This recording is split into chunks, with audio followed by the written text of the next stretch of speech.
So the first stage is to get the levels right, and by default when you open up Studio One, it'll be like that. You go to the bottom right and you click on mix, and then you'll be presented with your tracks.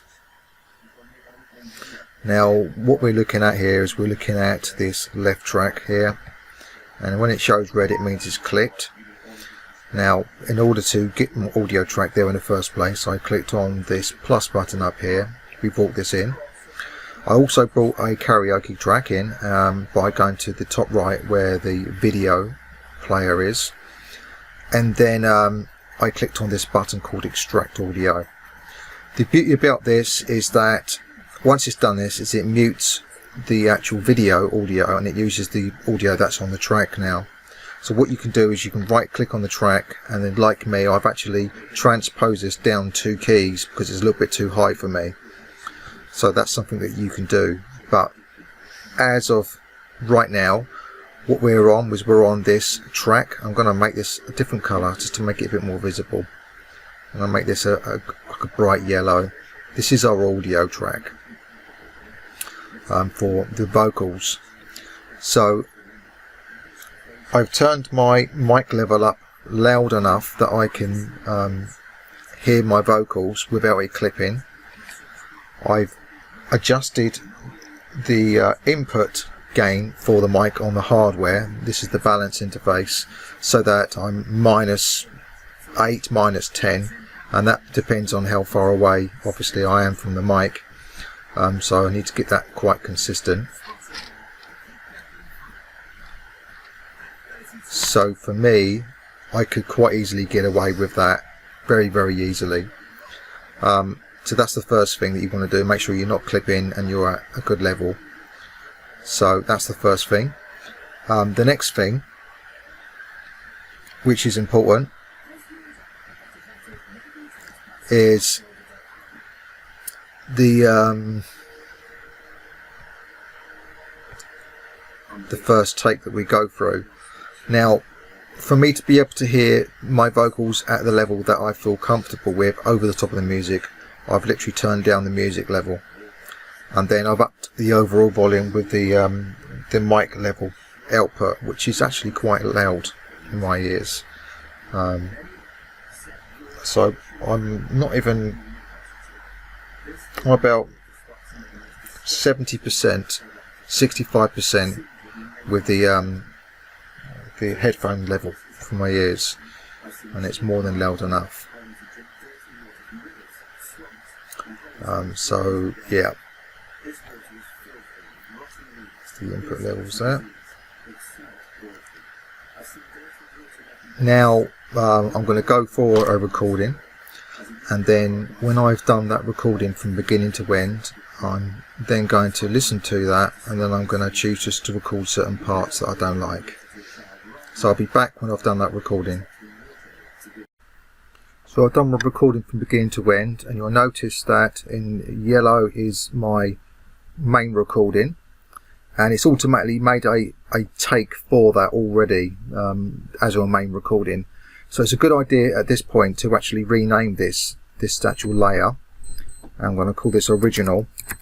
So this is the original take that we done, so it doesn't confuse us later on. Then what we can do is we can go through the entire song and find parts that we do and don't like, and that's exactly what I'm going to do. First of all, I'm going to right click on the track, and I'm going to just click on the expand layers so that it just closes it, so that we can just see one layer there.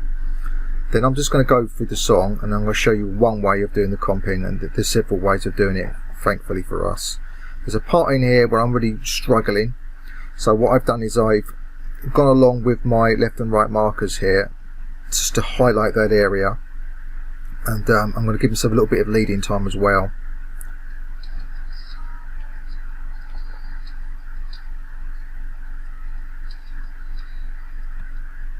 So that's the part that I'm going to be recording in. If I'm going to be recording that 3 or 4 or 5 times, just that part, then I'd leave the loop turned on. If I'm confident I'm going to do it in one hit, I won't bother turning the loop on, and I'll just hit record, and it'll still make a take.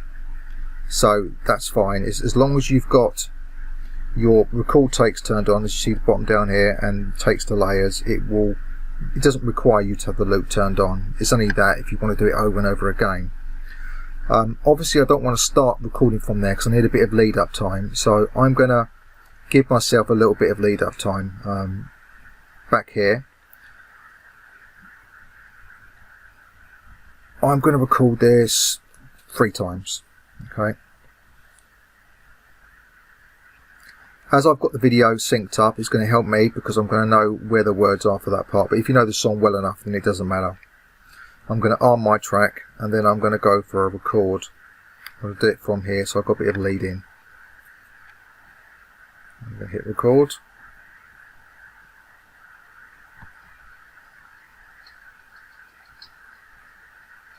All my sorrows and pain, I do my crying in the rain. All my sorrows and pain, I do my crying in the rain. All my sorrows and pain, I do my crying in the rain.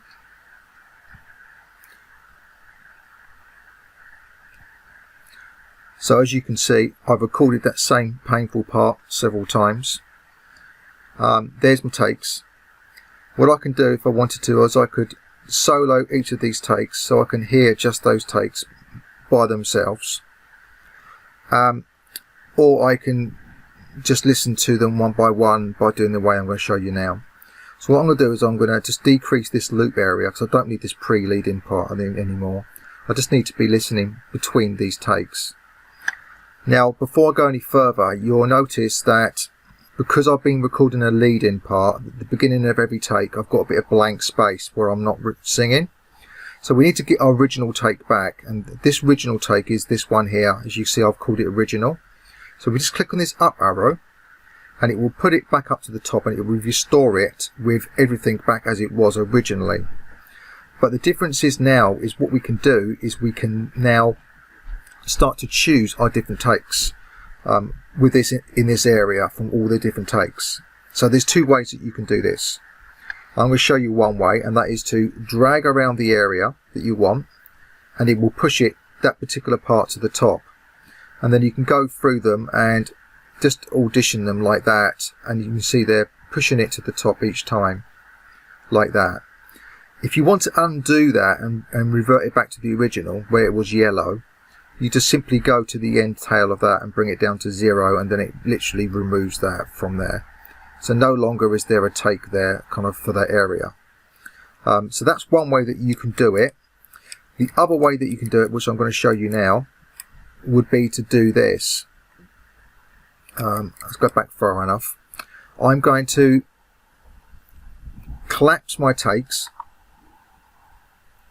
You can see there, expand layers. And when you go over there, you can see you've got this crosshair. And what I'm going to do is I'm going to use this crosshair to split it. Now the snap is turned on at the moment, I believe. I'm going to turn it off, so I've got more position and room. I know that it's around about here that I want to do the snap in, just before the next verse there. And you may want to just zoom up a little bit as well, so we can see it a bit more better. So I'm going to do a little slice there. I'm going to slice these phrases up.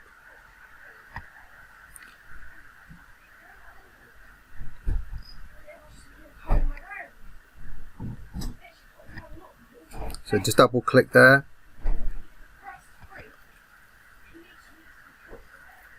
Double click there. Double click there. And then what I can do from here is I can just see I've got these 2 different phrases, and then all I have to do is just click on here and then replace it with one of the takes that I want. So this is a good way of splitting up your phrases. If you wanted to, you could even right click on these just to give them a different colour, just purely from the perspective that you're kind of working your way through the whole entire song to go back and do this afterwards. So I could say all the blue areas I'm going to redo. So we could do it like that. This is if you're going to be going through the song, entire song, and going through more of them and listen to the next area, and you can just come back to those a little bit later on. So let's listen to another part.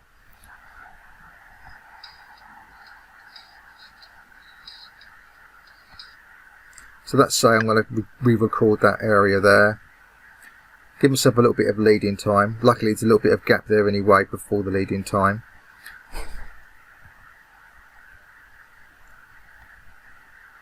And then I'm going to record in this area a few takes as well. Before you even do that, you may want to just do your slicing straight away because you don't like it. So you could do this in many ways you want. You can just go through it like that and then come back on it later on. Just right click, give it a colour, and it denotes that it's an area that I want to redo. And then you can go through your entire track, finding all the parts that you don't like. This is going to sort of like split your kind of thing into two parts. So that's another awful part.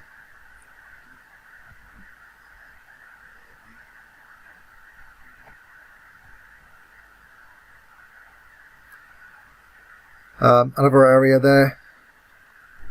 Give myself a bit of lead-in time.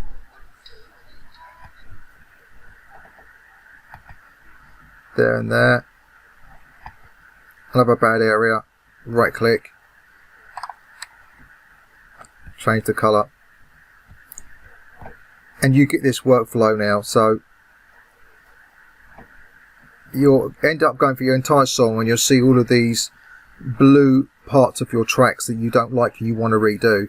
And you could go through your entire song all the way to the end until you've got all those blue parts. And then you can go back and then do your re-recording for those takes.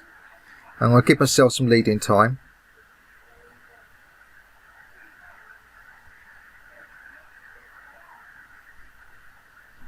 Give myself a lead-in time.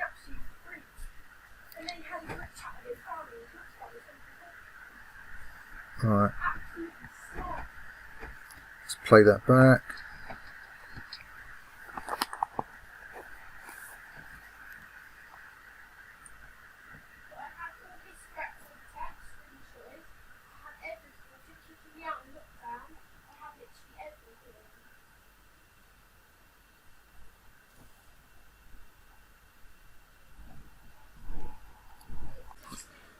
Once you've done all of your recordings, I've only done one lot of takes, and remember you can right click and you can just show or close these layers. And now what I'm going to do is I'm just going to go back. You can see I've got all these blue areas. These are areas that I don't like. Yeah, but so have you! I don't care! Do you think I care? I'm fixing this heat room. Well, Dad's already said if we find the fix, we can put the top back on. Yeah, but Shannon, we need a hole drilled in the wall with a door frame. So you could go. I'm just randomly picking bits so you can get an idea what it looks like. That's what he was going to do and fill that bit in. There you go, we've got all the blue. They're all bits I want to do. I've only done one for the sake of this. So what you can do is if you've recorded your takes one after the other, you can just click on this little tiny drop down and you can choose the different takes. See, these are all different takes.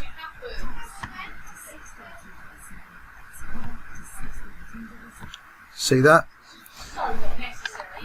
You can right click .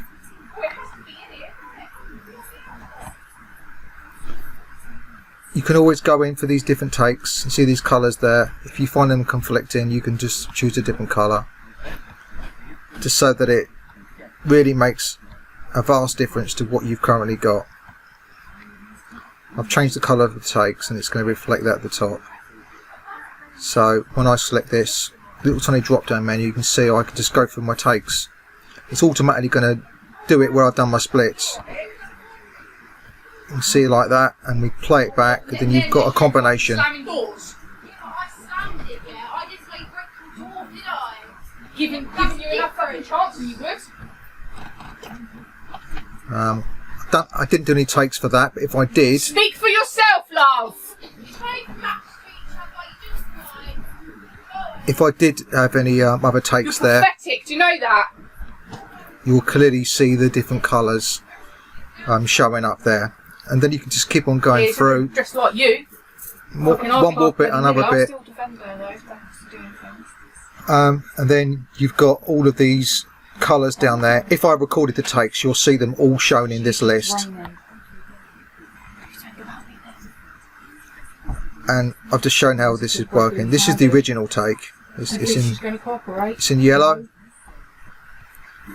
And then these are the other 3 takes that I chose, and you can just go through them. And that's it.